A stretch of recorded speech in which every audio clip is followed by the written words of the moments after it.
Welcome to game set match. I hope आप लोग खैरियत से होंगे, अच्छे से अपना ख्याल रख रहे होंगे। Another day another show and a lot to discuss again because अभी तक जो है वो मरहम सही तरह हुआ नहीं है। मुल्तान टेस्ट का उसके हवाले से बात करेंगे, साथ ही साथ फीफा वर्ल्ड कप 2022 जारी है और अपने आखिरी लम्हात पे है, उसके वाले से भी डिस्कस करेंगे। मैं हूं सवेरा पाशा और मेरे साथ मौजूद है अदील अजहर। अस्सलाम वालेकुम एंड गुड इवनिंग आप सबको। उम्मीद करता हूं आप सब खैरियत से होंगे। सवेरा आप भी खैरियत से होंगी एंड वेलकम बैक। इतने दिनों बाद मैं कह रही हूं कि मैं हूं सवेरा पाशा और मेरे साथ मौजूद। Thank you so much, thank you so much. बहुत गर्मी है आपके शहर में यार। हाँ बिल्कुल ऐसे ही एसी ऑन करें कुछ बहरहाल, लेकिन खैर बहरहाल it's good to be back. जैसे कहते हैं ना, there is no place like home. लेकिन वाकई बड़ा चैलेंजिंग हुआ, पता है इतने सारे स्पोर्ट्स चल रहे थे, उसमें फिर मेरा ये ट्रैवल भी था और उसमें catching up and all, because show में भी थोड़ी बहुत मैं कहना चाहिए कैमियो हाजिरी जो है वो अपनी दे दिया करता था, तो उसकी वजह से जरा आपको अपडेटेड भी रखना पड़ता था। पहाड़ों में जाके एंजॉय किया यार, बहुत एंजॉय किया। और मैं खुद क्योंकि जरा कैंपिंग शैम्पिंग का शौक अब हो रहा है, इस बुढ़ापे में आके ये शौक अब बेदार हुए हैं।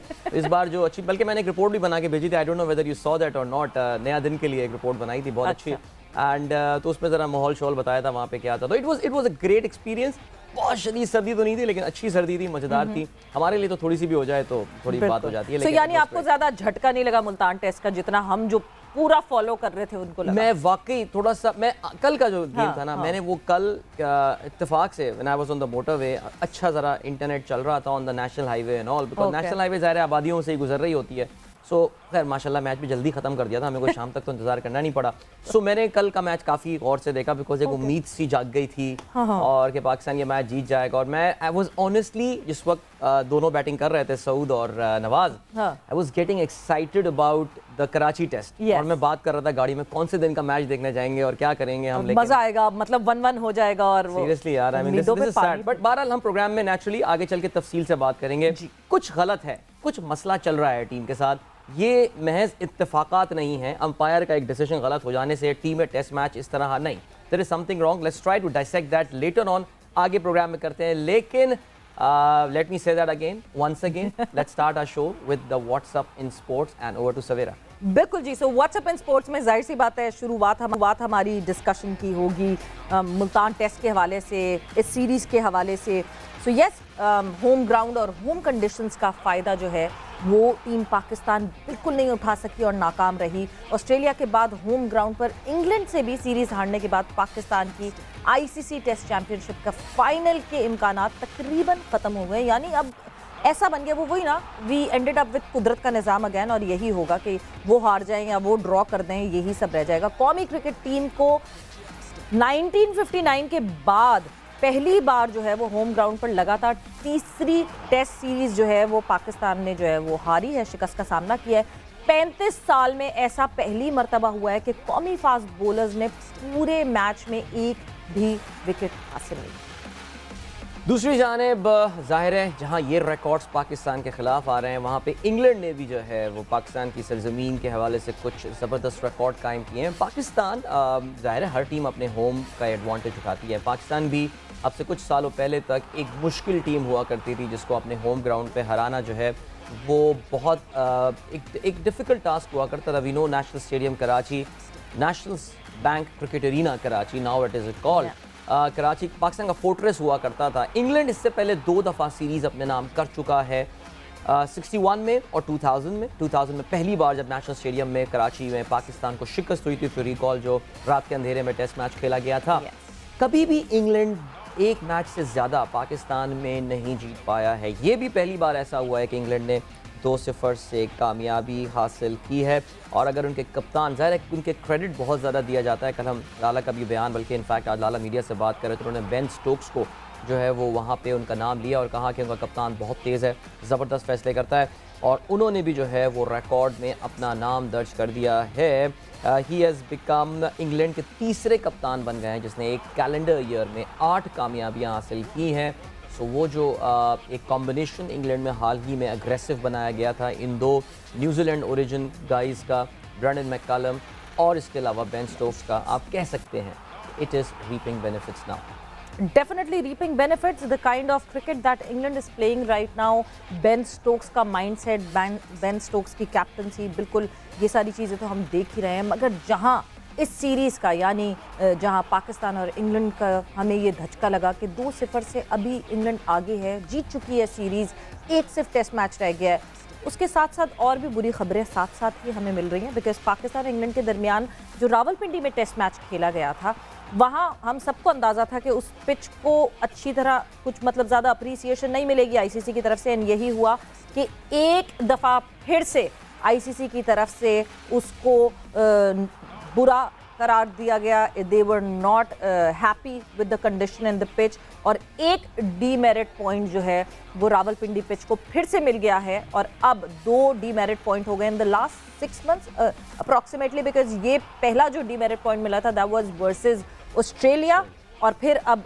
वर्सेस इंग्लैंड जो है ये डीमेरिट पॉइंट मिला है। और अगर किसी वेन्यू को 5 डीमेरिट पॉइंट मिल जाते हैं तो फिर 12 महीने तक वो वेन्यू कोई भी इंटरनेशनल मैच जो है वो होस्ट नहीं कर सकता है। लेट मी रिमाइंड यू कि ये रमीज़ राजा साहब के टेन्योर में ही जो है ये दोनों डीमेरिट पॉइंट्स जो हैं वो रावलपिंडी की पिच को मिले हैं। पिच की हम बहुत कहानियाँ सुन रहे हैं, मगर ये जब डीमेरिट पॉइंट्स मिलते हैं सामने तो पता चलता है कि क्यों पिचेस इस तरह हैं और किस लिए हैं। सो यस, पिंडी टेस्ट की जिस तरह हमने विकेट पे बात की थी कि it was just for batting, bowlers का बहुत बुरा हाल था वहाँ पे, एंड इस वजह से एक डीमेरिट पॉइंट हासिल किया पिंडी की। And Sabira, what is more unfortunate is that Rawalpindi एक ज़माने में बड़ी ज़बरदस्त फास्ट पेस विकेट जो है वो करार दी जाती थी, पाकिस्तान की एक वाहिद विकेट करार दी जाती थी जहाँ पे पेसर्स को मदद मिला करती थी। That's very unfortunate। बहरहाल नदील, एक ज़माना नहीं, सॉरी मैं बात कर रही हूँ, एक ज़माना नहीं, अभी हमने साउथ अफ्रीका के अगेंस्ट जो है वो पिंडी में खेला, and it was a wonderful wicket. Yeah, absolutely, no doubt about that। इस वक्त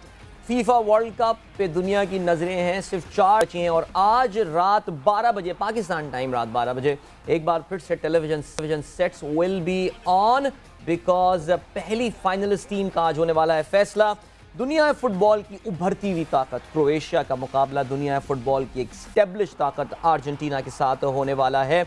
याद रहे जी, क्रोएशिया ने इस टूर्नामेंट में, हम तफसील से आगे चल के बात करेंगे, लेकिन उन्होंने ब्राज़ील को शिकस्त दी। What a memorable victory was that, यानी सीरियसली ऐसा लग रहा था कि पता ये वाला मैच मैं देख रहा था लिबर्टी मार्केट में लाहौर की मोबाइल में। अब ये हर मैच के साथ ना एक जगह मेरे जहन में आने वाली है। बहरहाल जी, याद रहे जी, अर्जेंटीना ने नेदरलैंड्स को एक और आसाब शिकन मुकाबले के बाद 3 के मुकाबले में 4 गोलों से जो है वो शिकस्त दी थी। ये मुकाबला भी पेनल्टीज में गया था। दोनों टीमों के दरमियान अब तक 5 मुकाबले हो चुके हैं, 2 मैचेस जीते हैं दोनों ने और 1 मैच ड्रॉ हुआ है। तफसील से आगे चल के हम मजीद बात करेंगे। That's it for WhatsApp in sports. बिल्कुल जी, और जिस तरह आपने एकदम याद दिला दी, जिस तरह ये क्वार्टर फाइनल्स हुए दोनों, दे वर अमेजिंग, मतलब राइट, वो कहते हैं ना ऑन दी वायर, बिल्कुल इस तरह के थे यार। सीरियसली अब क्योंकि अब तो मेमोरीज हर चीज़ जुड़ गई है। ये जो मोरक्को वाला गेम हुआ ना, this was something very special, because हमारा एक फैमिली का एक डिनर चल रहा था, हम एक रेस्टोरेंट में बैठे हुए थे, मैं और मेरे खालू ससुर, हम दोनों सिर्फ मैच में इंटरेस्टेड थे और बाकी सब अपनी बातों में लगे हुए थे, और हमारा मोबाइल चल रहा था। और it's a very good thing that now everything is available on mobile as long as आपका सिग्नल अच्छा हो।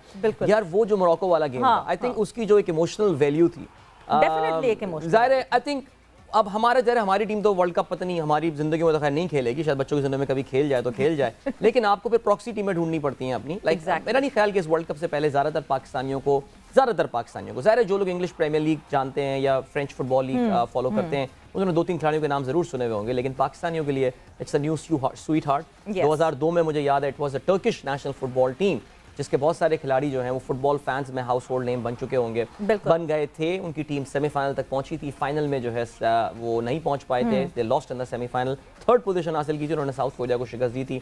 हकान शकूर ने फीफा वर्ल्ड कप का फास्टेस्ट जो है वो गोल स्कोर किया था। I think yes, and when you have mentioned Turkey, तो मैं जरूर एक बात ये मेंशन करना चाहूंगी, बहुत सारे लोगों की एक मिसकंसेप्शन है, बिकॉज जब ये कहा गया कि Morocco is the first Islamic nation, the first Muslim nation that has qualified for the semi-final of FIFA World Cup, तो सबने कहा जी टर्की भी तो थी, but Turkey officially on paper is stated as a secular country. वो on paper it is not noted as a Muslim country. So yes, ये जो है clarification देना बहुत जरूरी है कि viewers को पता चल सके। Personally मुझे ना ये बहस समझ में नहीं आ रही है कि यार ये अजीब सी बहस निकल गई है कि जी मुस्लिम नेशन में Bangladesh by constitution is a secular country as well. Egypt का भी आपको पता होगा कि वो by constitution it is not an Islamic republic. Pakistan, Morocco declares themself as an Islamic state, Islamic monarchy and all. इन चक्करों में नहीं पड़ते। Let us just support an underdog. आप ये देखिए कि एक अंडरडॉग टीम है जिसको टूर्नामेंट में कोई नहीं फैंसी कर रहा था कि ये फीफा वर्ल्ड कप के सेमीफाइनल में खेल रहेगी, ये पहुंच गए हैं। Let's cherish this moment and let's wish them all the very best. But before we get carried away with this World Cup 2022, हमारे गेस्ट हमारे साथ मौजूद हैं और मुल्तान टेस्ट और जो ये पूरी सीरीज़ है पाकिस्तान वर्सेस इंग्लैंड, उसके हवाले से ज़रा हम डिस्कस करेंगे। आसिफ इकबाल साहब हमारे साथ मौजूद हैं, खुशामदीद कहते हैं उनको गेम सेट मैच में। एंड आसिफ साहब, ऑनेस्टली स्पीकिंग, मैं बहुत जब से ये हुआ तब से मैं इंतजार कर रही थी और मैं मुसलसल अपनी प्रोडक्शन टीम को कही थी कि आपसे बात करना बहुत ज़रूरी है, बिकॉज जितना पॉजिटिवली आप उसको स्टेट करके सामने लेकर आते हैं सारी डिस्कशन को। तो सबसे पहले तो अस्सलाम वालेकुम and welcome to game set match. जी वालेकुम सलाम, thank you for having me. So Asif साहब, मुल्तान टेस्ट इख्तिताम हुआ, हम सब आखिरी दिन तक ये सोच रहे थे कि गुड, हम एक से बराबर करेंगे सीरीज़ एंड देन कराची में होगा इस सीरीज़ का मुकाबला। क्या आप भी इस तरह सोच रहे थे या आपको अंदाज़ा था कि नहीं, हम लाइन क्रॉस नहीं कर पाएंगे? देखें, टू बी ऑनेस्ट, दोनों टेस्ट जो हुए हैं, बेशक पाकिस्तान दोनों टेस्ट हारी है, लेकिन आप look at the quality of test match cricket, results दोनों में आए हैं। और जिसका यकीनी तौर पर सहरा जाता है इंग्लैंड टीम को, जो पहली इनिंग में जिस तरह से वो बैटिंग करते हैं दोनों टेस्ट में जो करके दिखाई, और even in the second innings जो पॉजिटिव बैटिंग वो करते हैं। And the reason for that is वो हारने से नहीं डरते। वो कहते हैं कि पॉजिटिव क्रिकेट खेलकर हमें ये बताना है कि टेस्ट क्रिकेट भी उसी तरह से रिजल्ट ओरिएंटेड हो सकती है जिस तरह की T20 या ODI हो गई है। And they have been very successful जब से इन्होंने under the new captain Ben Stokes और न्यू कोच मैकलम के साथ ये जोड़ी जब से शुरू हुई है। Coming back to the outcome of the Multan test, सबसे पहले तो मैं ये कहूँगा कि that it was really once again an excellent performance by both the teams. ये चूंकि हम पाकिस्तानी हैं, यकीनी तौर पर मैं भी चाहूँगा पाकिस्तान जीते, लेकिन क्वालिटी ऑफ क्रिकेट जो थी दोनों टीमों की बहुत अच्छी इसलिए थी कि आप देखें इंग्लैंड सेकेंड इनिंग में जब बैटिंग करने आया, they had a slender lead, not a huge amount of lead, लेकिन वो बैटिंग करके I think it was the evening of the second day, हर कोई ये सोचा था कि 400-500 करके डिक्लेयर करेंगे, फिर उसके बाद Pakistan out of the game हो जाएगा, जो नहीं हुआ।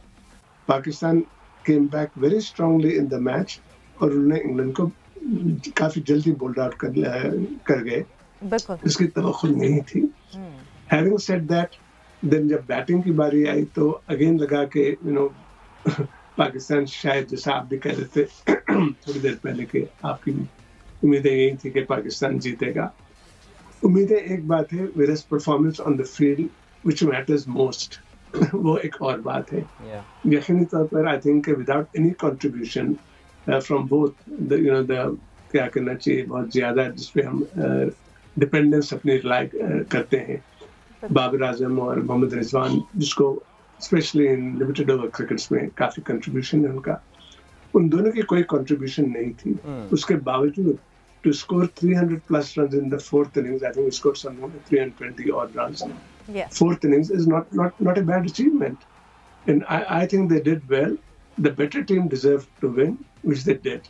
England was absolutely, I think, brilliant in both the test matches, but Pakistan was not far behind. ठीक है, we lost, but we did play some good cricket.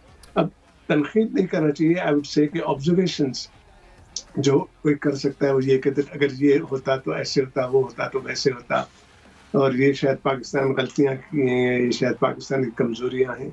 इस जब खिलाड़ी हैं, मैं अपने पर्सनल एक्सपीरियंस से कह सकता हूँ, जब आप ऑन द फील्ड रहते यू ट्राई योर बेस्ट। ऐसे नहीं होता कि that you are half hearted when you are playing for your country, और ये नहीं होता कि that if you are a captain you are not doing your best strategy wise. But there are certain things जो आपके beyond रहते हैं, आप वो नहीं कर सकते, and that is the performances of the opposition. आप अपनी कमजोरियां और अपने स्ट्रेंथ से ही फील्ड पर जाते हैं, and we try and overcome those. Unfortunately I think Pakistan, again I can't take names because we domestic cricket के खिलाड़ियों के बारे में मालूम नहीं है, बट वन और टू प्लेयर्स जो आई थिंक खासतौर पर शान मसूद का, which I can take the name because he has performed well and he's not in the team. I think he should be in the team. I don't know किस वजह से वो team में नहीं है, लेकिन जो एक दो नए लड़के जो बैटिंग में परफॉर्मेंस दिए हैं, जो इंडक्ट किए गए हैं, I think they are talented cricketers और उनको मौका देना चाहिए। आसिफ साहब, जाहिर है आपने शान मसूद का नाम लिया। जाहिर है इस टेस्ट मैच की ख़ास तौर से जो एक बहुत ही एक खूबसूरत चीज़ सामने आई थी वो ये थी कि पाकिस्तान की जो क़ायद-ए-आज़म ट्रॉफ़ी के जो डोमेस्टिक क्रिकेट के दो टॉप परफॉर्मिंग प्लेयर थे, बैटिंग में तो नंबर 2 पे थे सऊद, बट अबरार तो was heads and shoulders above the rest, तो उन्होंने बड़ा अच्छा परफॉर्म किया। अच्छा, इससे पहले कि मैं ज़रा उनकी कारकर्दगी पे आपसे कमेंट लूँ, वो आउट था या नहीं था, कैच था या नहीं था आसिफ साहब? नहीं, I was hoping कि आप इस पर बात करेंगे। I think totally unnecessary इसका एक बतंगड़ बनाया जा रहा है बात का। देखें, सबसे पहले तो ये व्यूअर्स को बताना पड़ेगा, and I'm sure most of them know, लेकिन because हमारे टेलीविजन व्यूअर्स जो होते हैं वो तो हम जैसे बेकार के फजूल क्रिकेटर्स की बातें सुन के बिलीव करते हैं, लेकिन there is a very specific reason why the third umpire gave that out. Okay. Although there are not sufficient enough क्या कहना चाहिए doubt in his mind, evidence. लेकिन जो रूल है वो ये है कि आप देखें जो ऑन फील्ड अंपायर्स थे, अलीमदार और जो दूसरे अंपायर हैं, अलीमदार ने जो सॉफ्ट सिग्नल कहते हैं दिया था वो आउट का दिया था। When he referred it to the third umpire, the soft signal was, in his opinion, the batsman is out. तो जो थर्ड अंपायर देखता है, he has to have sufficient evidence to overturn that decision. And the third umpire didn't have sufficient evidence in his view. तो इसलिए उसने he went along with the on-field umpire. तो इसको controversial बनाने की कोई जरूरत नहीं है।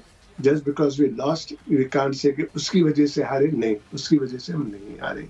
हम हारे, बिल्कुल बहुत अच्छी फाइट करके हारे। इंग्लैंड बेटर टीम होने के बिना पर आई थिंक वो सीरीज डिजर्विंगली जीत रही है। एंड हमारे पास अभी काफी फ्यूचर में बहुत क्रिकेट है। ठीक है, ये टेस्ट आ गए, सीरीज आ गए, और आप test match, I think world test championship है, उसमें भी आप क्वालिफाई शायद नहीं कर रहे हैं because of losing this series. But that's not the end of the world. Let's enjoy cricket. They are young kids, we should support them, and hopefully जो मिस्टेक्स करते आए हैं और जो कर रहे हैं उससे हम कुछ सीखेंगे। That's more important. आसिफ साहब, 12 विकेटों का डेब्यू हमारा एक बॉलर करता है, उसको मिस्ट्री स्पिनर कहा जा रहा था अबरार को आने से पहले ही। अब तो काफ़ी सारे लोग ये कह रहे हैं कि रावलपिंडी टेस्ट में अबरार को क्यों नहीं खिलाया था। मैं कहता हूँ खुदा का शुक्र है उसको नहीं खिलाया था, वरना वहाँ उसका सारा कॉन्फिडेंस जो है ना वो विकेट की बुनियाद पे जो है ना वो शायद डेड हो सकता था। लेकिन आई थिंक कोई भी कंडीशंस हो, कुछ भी हो, आसिफ साहब, पहले टेस्ट मैच में 12 विकेटें, this is I think extraordinary, किसी भी अहद में, किसी भी दौर में क्रिकेट हो। स्टनिंग, कोई डाउट ही नहीं है इसमें। आप, यू आर एब्सोल्युटली राइट। और वो भी पहले टेस्ट की पहले इनिंग में ऑन अ विकेट, जो आप व्हेन यू से दैट पहले टेस्ट के पहले दिन जो भी टेस्ट क्रिकेट की विकेट होती है वो ज्यादातर बैट्समैन ही को सपोर्ट करती है। Towards the end, third day, fourth day जाकर स्पिनर्स को करती है। वो लंच से पहले एक बॉलर डेब्यू कर रहा है और 5 विकेट आउट कर गया था। I mean that is really remarkable. But then again, having said that, don't forget उसने विकेटें भी ली हैं और उसने काफी अच्छी परफॉर्मेंस भी दी है। लेकिन इंग्लैंड की तारीफ में इस तरह से करूंगा कि they still went after him, they scored runs off him. और ऑल्दो ऑल आउट तो हो गए थे, लेकिन उन्होंने I think something like 5 runs पर ओवर पहले मैच में किया था। इसी तरीके से ये जो आसिफ साहब जिस माइंडसेट से इंग्लैंड खेला, जिस तरीके से एक रन रेट मेंटेन करके जो है वो इंग्लैंड खेलता रहा, विकेटें गिरती रही मगर वो उस माइंडसेट से खेलते रहे, उसके जवाब में मतलब जब ये इस पे बात हुई कि इंग्लैंड जिस तरह खेल रहा और जिस तरह चेयरमैन रमीज राजा ने जो है वो एक इंटरव्यू दिया माइकल आर्थरटन को, जिसमें उन्होंने ये कहा कि मैंने अब बाबर से कह दिया है कि T20 के प्लेयर्स को टेस्ट में आप लेकर आएं और टेस्ट खिलाएं T20 के प्लेयर्स को। आप क्या कहना चाहेंगे आसिफ साहब इस हवाले से? I really don't know. I have no comment to make simply because I think it's very easy जब आप फील्ड पर नहीं होते हैं, जब आप अपने व्यूज देते हैं तो अपने व्यूज इस तरह से दे रहे हैं आपके दैट। देखें, इंग्लैंड की टीम में T20 क्रिकेटर्स जो हैं बहुत सारे इस वक्त तो टेस्ट टीम में नहीं है। उन्होंने बाकायदा इंग्लैंड ने एक क्या कहना चाहिए अपने पॉलिसी बना ली है कि देयर आर सर्टेन क्रिकेटर्स जिनको सिर्फ T20 में खिलाएंगे या ODIs में खिलाएंगे और बाज़ जो टेस्ट क्रिकेट खेलेंगे। I think we have to do the same, we have to identify, because हमारा अभी उतने मैच्योर नहीं है। I think in the sense cricketing maturity इतनी नहीं है हमारे जो यंगस्टर्स हैं, जो खिलाड़ी हैं, जो ये समझते हैं कि that you know T20 cricket, ODI और टेस्ट क्रिकेट सब एक जैसी है. They are not. उसमें आप माइंडसेट जो है आपको डिफरेंट तरह से इस्तेमाल करता है, both in batting and in bowling also. जब आप बैटिंग में जाते हैं आपको लिमिटेड बॉल्स मिलते हैं, लिमिटेड ओवर्स मिलते हैं टू परफॉर्म. बॉलर जो है उसको लिमिटेड ओवर्स मिलते हैं, सिर्फ 4 ओवर मिलते हैं टू बॉल. तो उसमें लाइन एंड लेंथ बड़ी इंपॉर्टेंस रखती है. तो I think in my opinion I don't wholeheartedly agree with what Ramiz has said. लेकिन I do believe that there are certain like Babar Azam है और रिजवान है, उन्होंने बहुत अच्छा अडैप्ट कर लिया है. All 3 formats वो खेल सकते हैं. Not every player can play. And I think इसी तरह से 2-3 और भी हैं. Imam ul Haq, I think he's another जिसको मैं नाम लेकर कह सकता हूँ कि probably. आसिफ साहब, रिजवान के लिए आप बात कर रहे हैं, मगर पिछली 10 इनिंग्स में जो है वो रिजवान का फेलियर हमें दिखा. और मुझे कभी कभार ऐसा लगता है कि जब रेगुलरिटी में इतनी क्रिकेट खेली जा रही हो तो एक प्लेयर को रेस्ट लेना बहुत ज़रूरी होता है कि किसी और को एक तो मौका भी मिले, दूसरा वो प्लेयर भी जो है वो रेस्ट ले ले, क्योंकि लगातार 3 फॉर्मेट खेल रहे हैं रिजवान, और जब से खेल रहे हैं तब से खेल रहे हैं. रेयरली मुझे याद है कि रिजवान शायद कहीं ड्रॉप हुआ. एब्सोल्युटली. देखें, it's very simple and easy to say कि खिलाड़ी को रेस्ट देना चाहिए, आइदर वो बैट्समैन हो या बॉलर हो.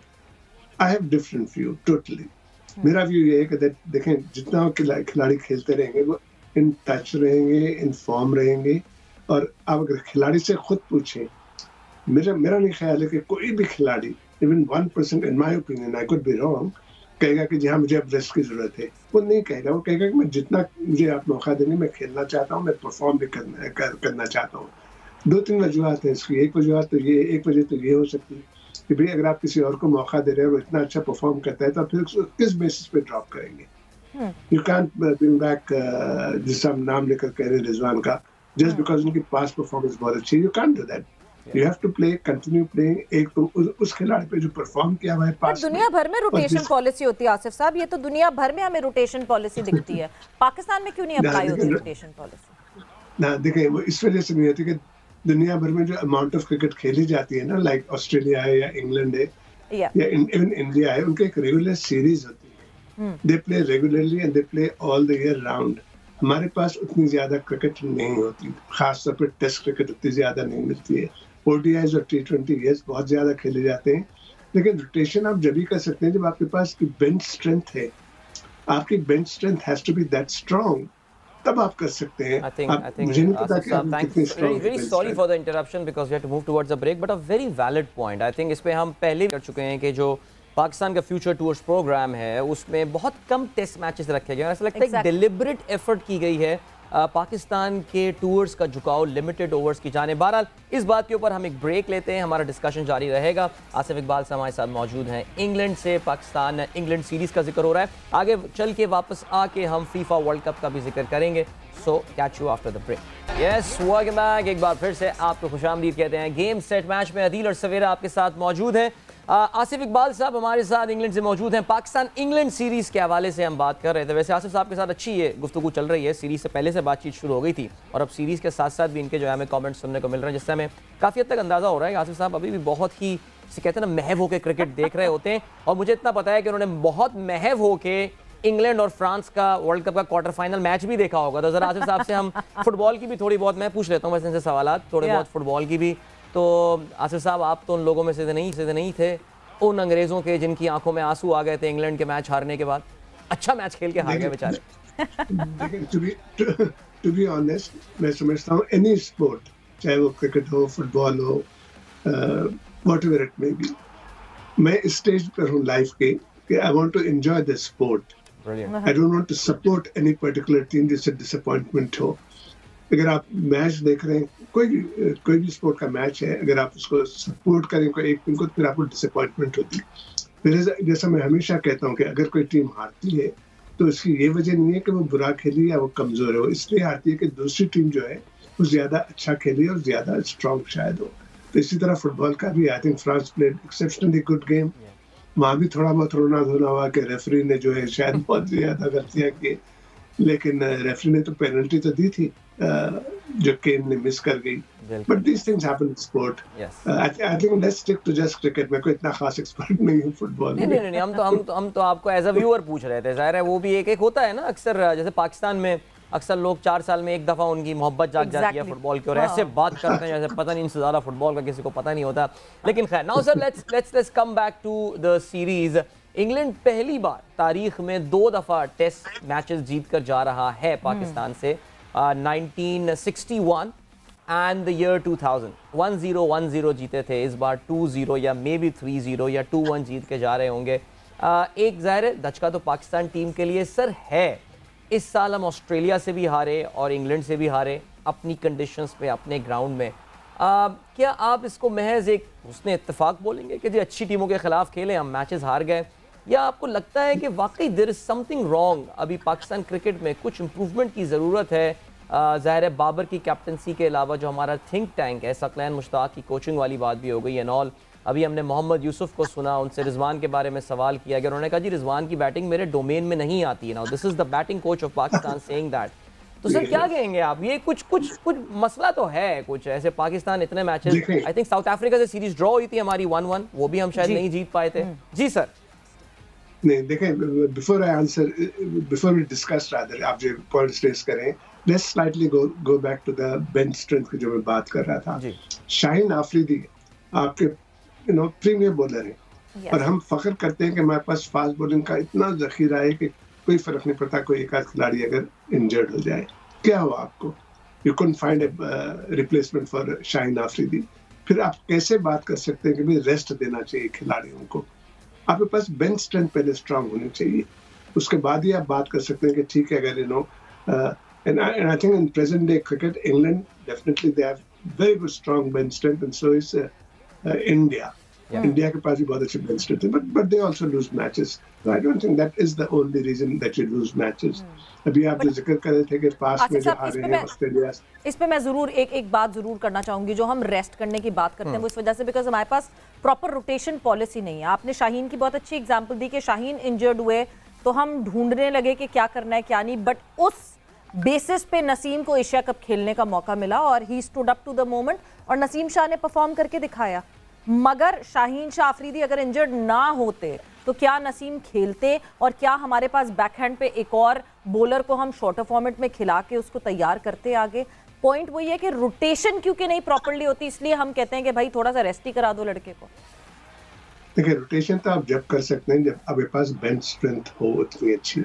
एक खिलाड़ी का आप अगर नाम लेते yeah, I think we have got different views on that. मेरा view सिर्फ ये है कि that nobody wants to miss out representing their country in official test matches.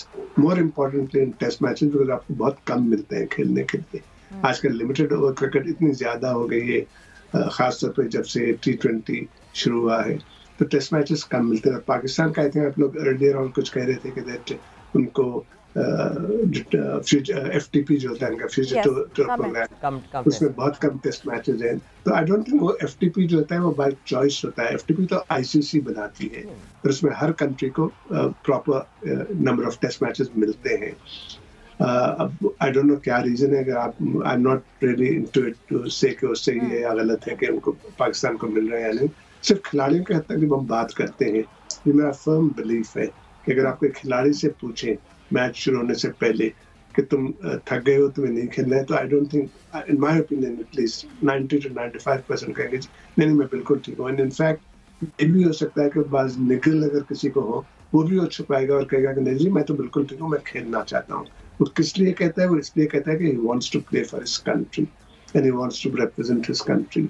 और जैसे मैंने पहले एक जिक्र किया था कि देखें अगर कोई खिलाड़ी को आप सिर्फ रोटेशन बेसिस पे मौका नहीं देते और रेस्ट करते हो कि एक नया खिलाड़ी आता है, ही स्टार्ट्स परफॉर्मिंग, उसको आप किस बेसिस पे तो कहेंगे भाई नहीं अब आपकी बारी है, अब आप रोटेशन पॉलिसी के तहत अब आप ना खेलें और जो प्लेयर को बाहर किए थे उसको वापस लाए.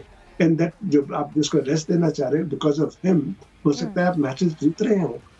तो anyway this is as I said difference of opinion है. मेरे ख्याल से मे बी फास्ट बॉलर्स को आप कह सकते हैं कि दैट रेस्ट करना चाहिए if he is playing regular test cricket.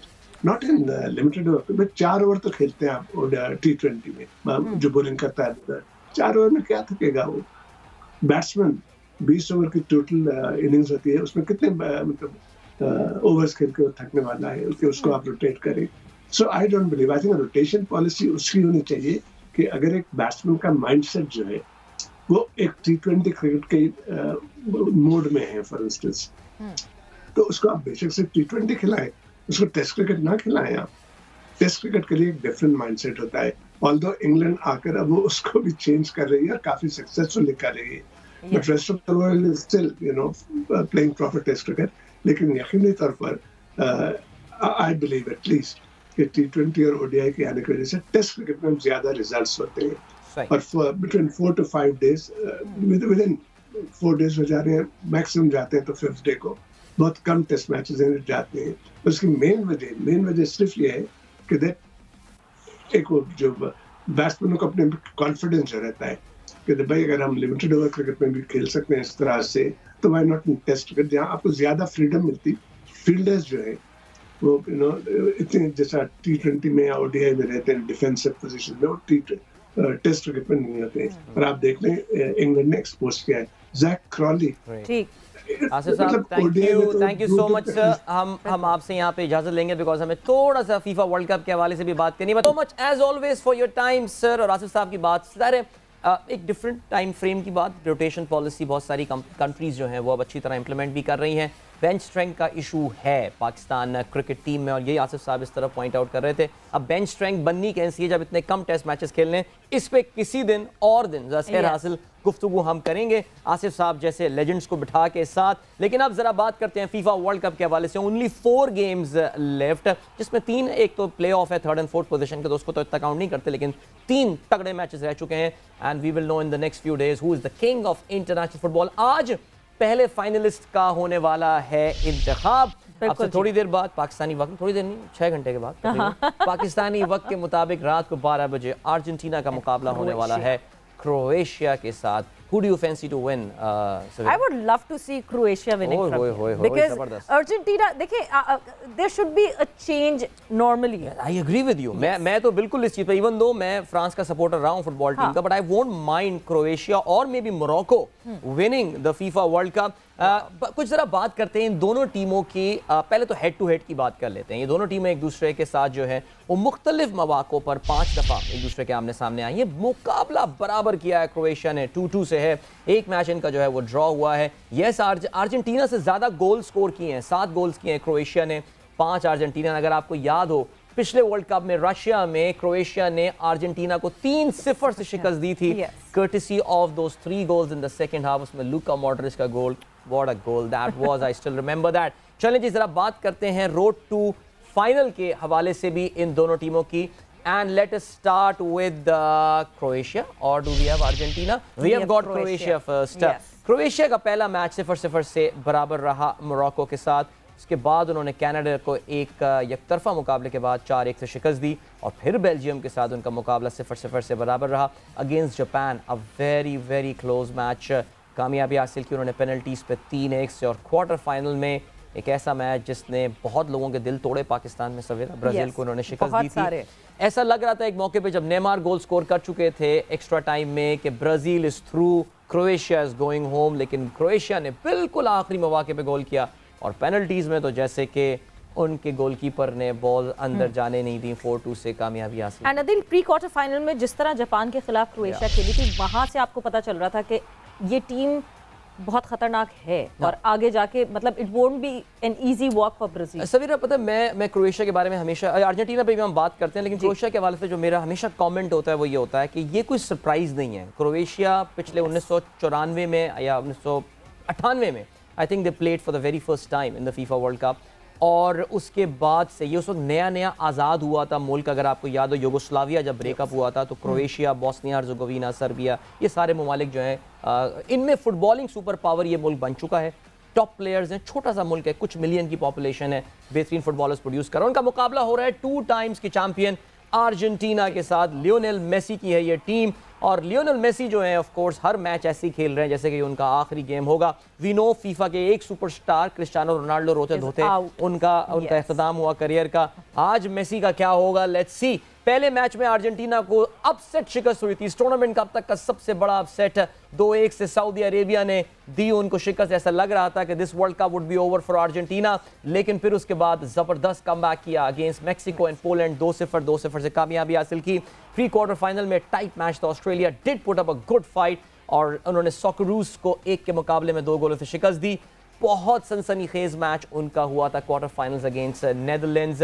2-2 से मुकाबला बराबर रहा था, पेनल्टी पे 4-3 से शिकस्त दी अर्जेंटीना ने नेदरलैंड्स को। सो यस, अर्जेंटीना नेचुरली 2014 की फाइनलिस्ट थी।